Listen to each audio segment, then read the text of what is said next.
Karibu katika channel ya FF Marketing. Na leo tunazungumzia masuala mazima ya VPN hizi za free internet.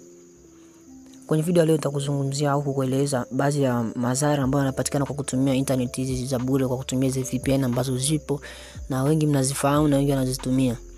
Katika siku za hivi karibuni kumekuwa na utumiaji mwingi na watumiaji wamekuwa wengi wa VPN za free internet, na wengi ni vijana na watu wengi wanatumia hivyo kwenye simu zao, lakini wengi wanakuwa wanatumia lakini hawajui madhara ambayo yanapatikana kupitia VPN hizi za free internet.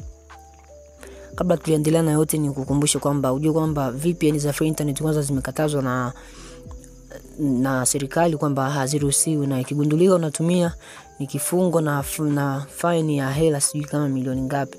Kwa hivyo kila unapokuwa unatumia hizi ujue kwamba ni kinyume cha sheria, na pia ukiachana na kinyume cha sheria pia kuna madhara mengine ambayo yanapatikana au kwa kutumia baadhi ya VPN, maana VPN zingine zinakuwa sio salama.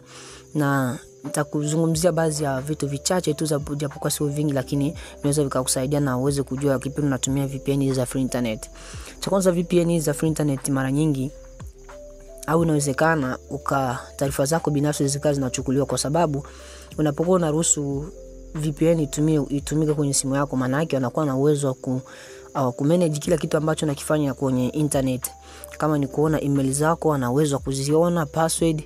Kama ni kuona simu zako, wana uwezo wa kufanya hivyo. So unakuwa unapatia wale watu access ya kufikia simu yako kiurahisi. Haswa mahaka wanatumia nafasi kama hizi, kutoa app kama hizi kufikia kwenye simu za watu wengi, na wakiona kuna kitu cha maana kwenye simu yako ambacho unaweza ukahitaji, kinaweza kufaa, wanaweza kutumia mbinu kama hizo kuleta hizi VPN. Lakini sijamaanisha kwamba VPN zote ni kwamba ni za mahaka, no, ila kuna baadhi zinakuwa na mambo kama haya. Kwa hivyo unapokuwa unafanya vitu kama hivi ujue kwamba inawezekana ukatokea na matatizo kama haya, na ujue kwamba ulitumia VPN ya free, na inawezekana mahaka alitumia njia hiyo kupata vitu kama hivyo. Maana kuna njia nyingi ambazo hackers wanatumia kupata taarifa zako mbalimbali, kama vile kutumia linki mbalimbali, emails na njia nyingi sana. Mfano unaweza kukuambia sio kuna offer ya vitu mbalimbali, sio kuna hivi. So hizo ni baadhi ya njia nyingi ambazo mahaka wanatumia. Swaswa hii ya free internet pia inatumiwa na mahaka, kwa kuwa inakuwa ni rahisi sana. Maana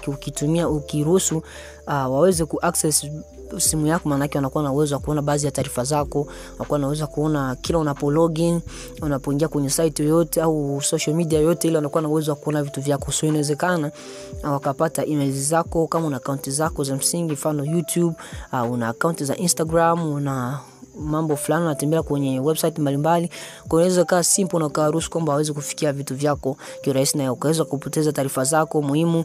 Au pengine kama unafanya vitu kinyume cha sheria, pia inaweza kuwa njia rahisi ya wewe kukamatwa na ukaweza kutiwa katika mikono ya sheria na serikali ya kuchukulia hatua. Kwa hivyo unapokuwa unatumia hizi internet za kupata hizi VPN za kupata free internet, unajua kwamba kuna madhara ambayo yanapatikana kwenye kufanya hizi kazi. Kwenye video leo sisupport kwamba mtu atumie VPN ya free internet, wala sikatazi mtu kuacha kutumia, lakini ni kushauri tu kwamba unapokuwa unafanya kila kitu unajua kwamba kina madhara fulani na kina faida fulani. Kwa hivyo unajua kwamba kinakusaidia wewe kupata internet ya bure pale unapokuwa una pesa za kununua internet, lakini pia zina madhara mbalimbali kama ambao nimeyataja, kwamba inawezekana taarifa zako zikavuja, zikachukuliwa na watu wengine, au baadhi ya vitu vyako ukavikosa kwenye simu yako, kama vile accounts mbalimbali.